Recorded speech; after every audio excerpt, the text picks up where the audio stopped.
save and proceed to edit. Okay, perfect. Back to list, add new, just in case, test 4. We will test all options, but we know that it's probably working. Okay, and one more time, test 5.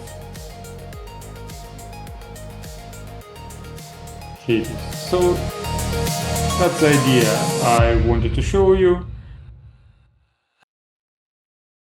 Hello everyone, thank you for joining us today. Let me share my screen, participants and chat window. Okay, so today we're going to talk about making save button on the add page to do something else besides the main idea of saving the record. So we will add a drop-down box, and we will allow users to do save and some other action at the same time. Okay. I went to ChatGPT and asked to create this kind of drop-down button for me, and it did something. You can see that there is some HTML code. There is some CSS code, and there is also some JavaScript. So I plugged in, so the button, I displayed it in using a code snippet on add page. So right here. So of course, it could have been a button inserted in a page designer itself. The reason I did it using a code snippet is that I want to make it reusable.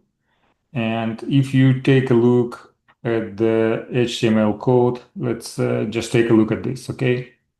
So this button uses a certain ID, a certain class that is probably specific to that CSS code. And it also, beside the button itself, it also inserts an empty div that is empty right now, but this is where we will be adding our drop-down items, right? So just inserting a button would not have been enough.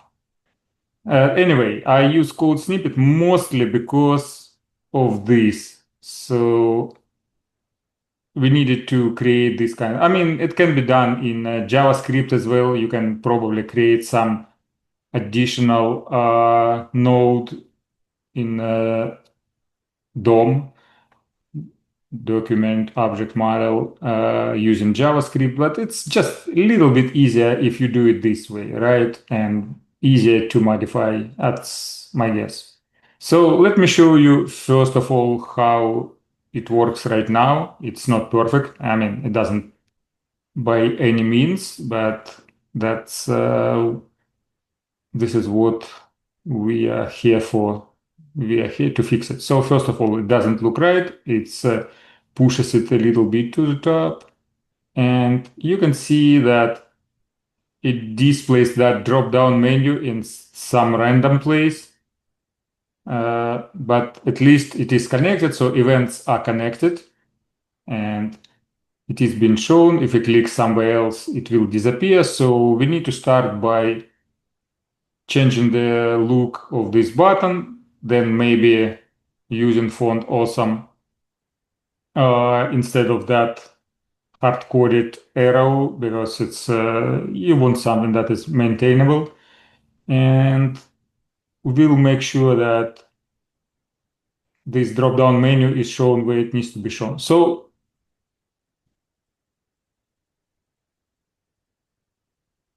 okay, let's try this. And then we need to dig into that JavaScript code and need to understand why it's okay, makes sense. Okay, that's good for now. Okay, save, we'll save it, and this needs to few more items. Let's change menu items to what we actually want to be, see how it appears. So since this is an ad page, I was thinking that maybe uh, save and proceed to edit.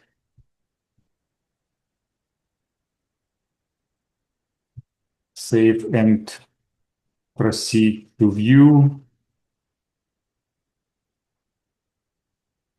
Save and return to list.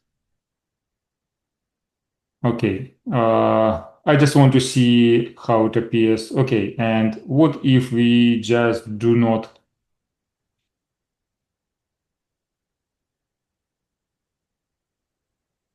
calculate, like do not try to change left and up, at least it will appear right underneath our drop down button. It's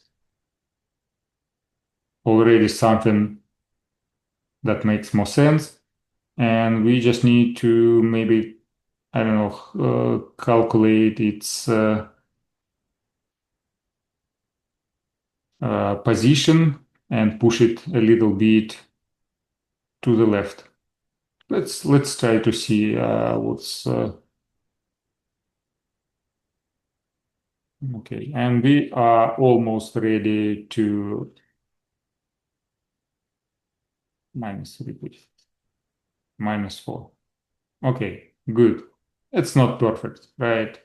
And maybe another 4 5 pixels for this one.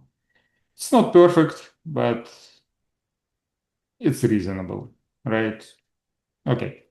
So let's go back here and take a look at the CSS code. That's a CSS code produced by ChatGPT. I didn't touch anything here yet. So that's our drop down button, right? That's our button. And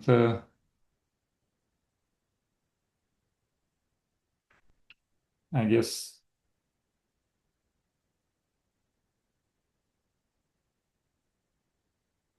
oh, it needs to be something different. Yeah, we changed the class because, yeah, we changed the class. We wanted it to look as the same way as a regular primary button. It makes sense.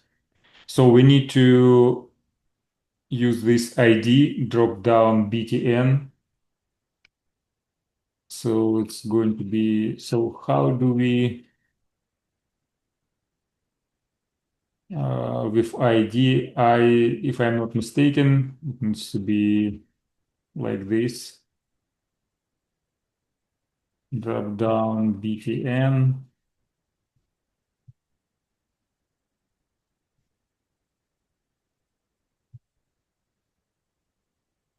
-4.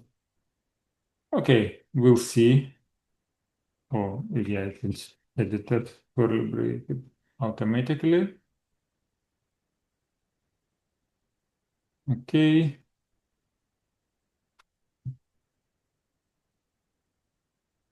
And yeah, a few more pixels to the left. Okay. Probably more CSS needs to be assigned because we don't want it, I don't know, like where it looks. It's okay. Okay, just a few more pixels to the left, and let's see how we can. So what we have, edit view list. So, or we need to write a function. Let's take a look at the code itself that we need to write, right? And then based on that, so yeah, probably we need to have some sort of a reusable function. That would make sense, right? So we can just call a function with, I don't know, it can be, yeah, I don't want to. So let's call it my submit, and the argument is going to be edit here, something like this. So that would be the name, or not the name, but the value of the parameter that we want to pass, right? Makes sense. And makes sense one more time, please. Okay. And this function we will probably define in custom functions JS. So function my submit action, and action is going to be some text. And we just need to figure out the ID of that button, item ID. This is something that we do control. And categories, actually, we do not control that. I'm wrong. I'm sorry. Yeah, we created in the code snippet, right? So let's take another look. So what do we have here? We have this ID. That should be enough. We have ID. So we can just use jQuery. Okay, that's a little bit a little bit easier. Okay, let's take another look. So yeah, it looks like we have to use before save because before save accepts that form object, and this is again my guess that this is the only way to uh, have access to this object. Okay, so we will do before save. And what about this one? I'm just trying to see. Again, it's before save. So depending on what option we have selected, we override before save function, and then we click that button so it will start a saving process, right? So override and then execute save. So that should be working. Okay, reload the page, save and proceed to edit. Okay, that's page object. So let's take a look. Yeah, because page object do not exist in this context, so I guess we need to pass it as a parameter. Let's do this. And it is available here, right? It's a page object, so we just need to pass it to our custom function, right? I mean, if we just pasted this code here, it would have worked, but I don't want to, you know,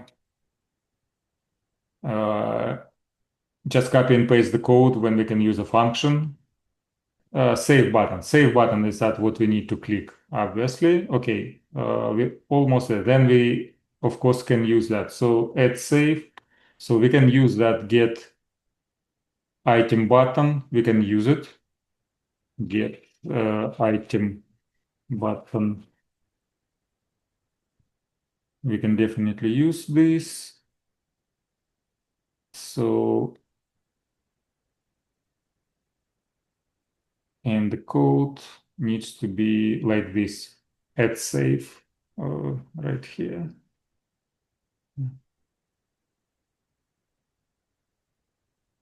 Button ID, item ID is add save, like this. Okay. Go back, reload the page. Okay, record was added. Okay, so now we just need to add server part of the event. So one last thing that left here is so basically we need to perform a redirect, right? We either need to redirect to edit or to view, and we would need to figure out the ID of the record, right? If we want to go there. And in case of the list, we just need to redirect to the list. So let's take another look at before save. We just need to read from request, and I hope it will be available like this. So, and our parameter name is action. So let's implement after record edit event, after record edit right here. And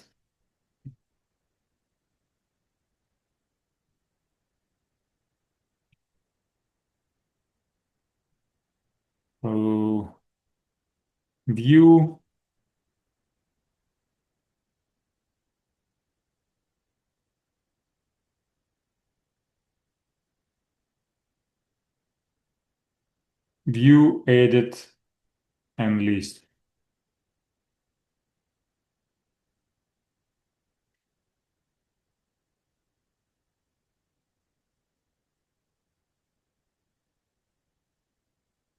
Location,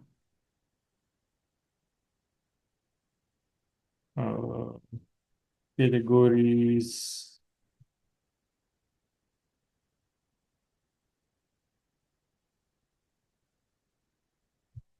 and it is recommended to perform exit, so no other code is executed after that, because otherwise it will keep running.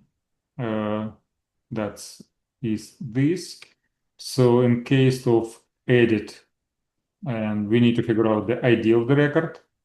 So it's going to be like this, edit, and edit ID1 equals, and we will concatenate it with ID that we do not have yet, but it's easy to figure out because we are after add event, and same thing that view page, right? And the beauty of this is that you can extend it in any way possible. You can, I don't know, like for instance, if you want to send an email, or you can do something else, some sort of processing, you can do that. So that's the idea. This is why I wanted to show you how you can do it as a custom. But if you want just the basic stuff, like we're doing right now, it's definitely going to be useful as a feature. Okay, so let's take a look at what we have as a parameters here. Array of key values of a new record. Maybe it's a category ID, right? Again, I promise, guys, IntelliSense will be working on version 11.3 in just a few short months. So, yeah, that's a promise. So it will be much easier to write this code like this. Okay, let's go back and do it again. Test 3. Save and proceed to edit. Okay, perfect. Back to list, add new, just in case, test 4. We will test all options, but we know that it's probably working. Okay, and one more time, test 5. Here it is. So that's the idea I wanted to show you.